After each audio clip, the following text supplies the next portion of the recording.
Breaking news! The Los Angeles Rams are set to face the 49ers in Week 1 of the season, and man, we need to talk about this. Many fans agree that the Rams should go into this game at full strength, with the starting lineup ready to win. And man, I agree with that. Especially since our opponent will be coming out strong too, especially knowing that George Kittle might be playing. We'll get into that in a moment. Before we move on, make sure you've hit that like button, but only do it if you believe the Rams can beat the 49ers. If possible, right. Go Rams! Let's get 'em! Now, getting back to George Kittle. Reports indicate he's been moving very well during recent practices and position-specific drills, showing signs that he could be available for Week 1. Video footage reportedly showed him performing exercises efficiently, looking healthy and close to top speed. He also stated that he's on the right track and has a chance to play in the season opener. For many fans, knowing Kittle might return in time for the first game sparks immediate concern, given the impact he can have on the field. However, another perspective is emerging regarding this situation. Instead of rooting for an opponent's absence, there is a growing desire to see the Rams face San Francisco at full strength. The logic behind this sentiment is simple. A victory holds more value when all the key players are on the field. The idea of seeing Brock Purdy, George Kittle, Christian McCaffrey, and the rest of the San Francisco roster fully available creates an opportunity for the Rams to prove their worth against the best version of a division rival. This possibility is significant because discussions about injuries often turn into excuses after the game ends. If the Rams beat an opponent that is fully healthy, there will be little room for doubt. The opportunity to defeat a full-strength San Francisco team would mean a great deal to both the roster and the fans. The conversation then shifts toward one of the most important players on the defensive side of the football, Kobe Turner. Recent contract discussions involving defensive linemen around the league have created questions about what a future extension for Turner might eventually cost. The topic became especially important after Jeffrey Simmons received a major contract extension. Some people believed that Turner would never approach those numbers, arguing that the two players should not be placed in the same financial category. However, recent evaluations are beginning to suggest otherwise. One prediction stated that Turner has already produced enough to command more than $30 million annually. That projection immediately changes the conversation surrounding his future because it places him among the highest-paid interior defenders in football. The debate is not necessarily about whether Turner deserves the money. Instead, the discussion centers on what such a contract would mean for the Rams moving forward. Turner has become an extremely productive player, and production remains one of the strongest arguments in contract negotiations. Statistical comparisons between Turner and Jeffrey Simmons reportedly show similarities in several important areas. While some evaluators believe Simmons remains the more complete player, especially against the run, Turner's ability to pressure quarterbacks has elevated him into elite territory. Interior pass rushers hold tremendous value because of the disruption they create directly in the middle of opposing offenses. Turner's ability to affect the quarterback, generate pressure, and consistently produce results has placed him among the most productive players at his position. That level of production is difficult to ignore.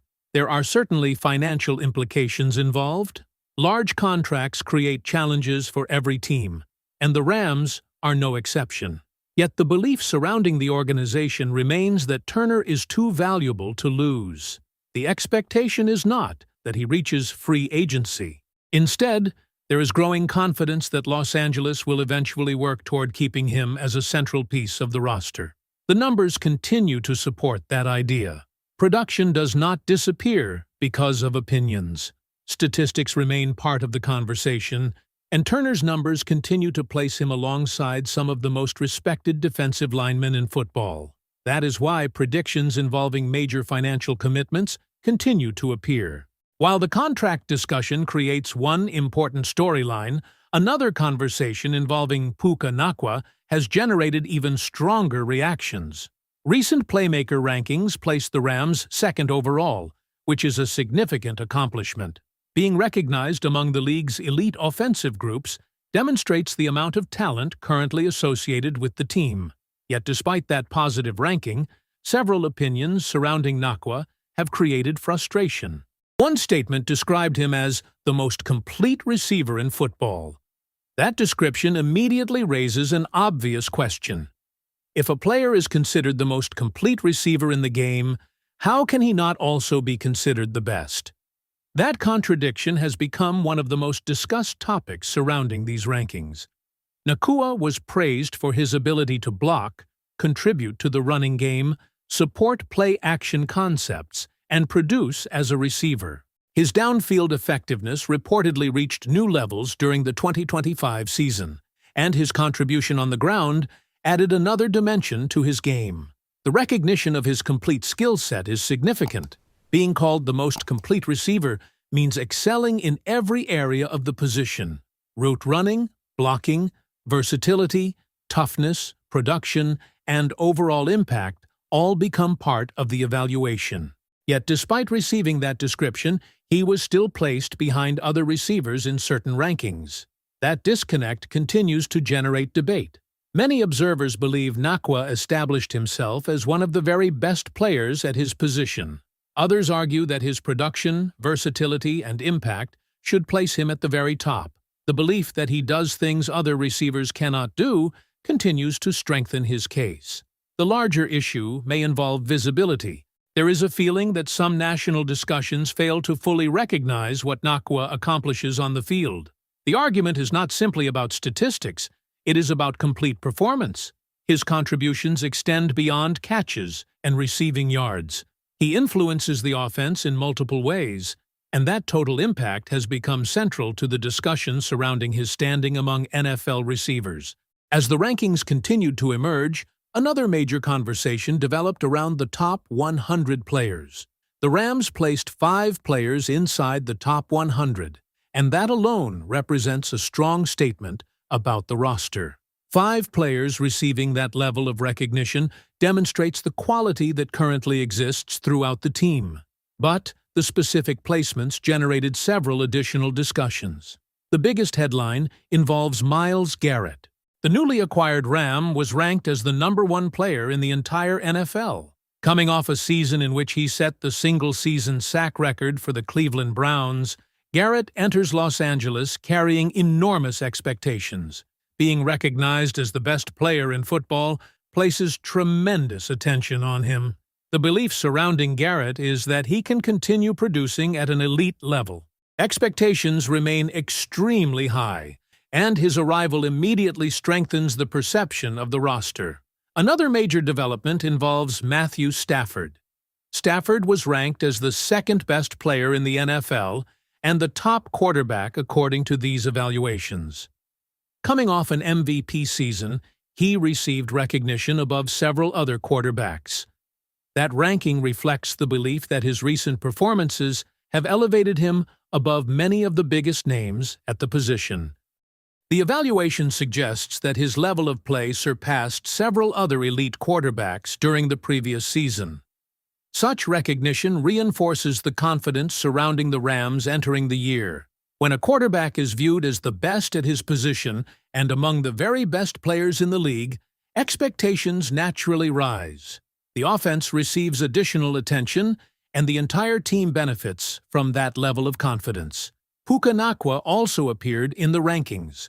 His placement at number 9 generated mixed reactions because he was listed as the third-ranked receiver. Although being inside the top 10 confirms his elite status, questions emerged regarding why certain receivers were ranked above him. There is respect for the accomplishments of those players, but the discussion continues because many believe Nacua's recent performance deserves even greater recognition. The debate surrounding receiver rankings may continue throughout the season, especially if Nacua builds upon his previous production. Every game will provide another opportunity to strengthen his case. Trent McDuffie also received recognition, coming in at number 52. Although some believe that ranking could have been higher, being recognized among the best players in the league remains significant. The opinion that he belongs among the top cornerbacks in football continues to gain support. His addition strengthens the roster and contributes to the growing belief that the Rams possess one of the strongest collections of talent in the league. Another positive development involves Byron Young. Ranked 82nd, Young received national recognition that has not always been present in previous discussions. His inclusion demonstrates growing appreciation for his performance and contributions. However, several names were absent. Kobe Turner did not appear inside the top 100, creating confusion considering his production and impact as an interior pass rusher. Questions remain about how a player producing at such a high level can be excluded. Kevin Dotson also failed to make the list, creating additional discussion. Davante Adams was another player missing from the rankings despite being described as one of the league's best red zone threats.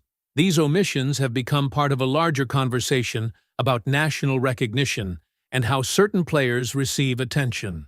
Even with those concerns, having 5 players inside the top 100 remains a major accomplishment.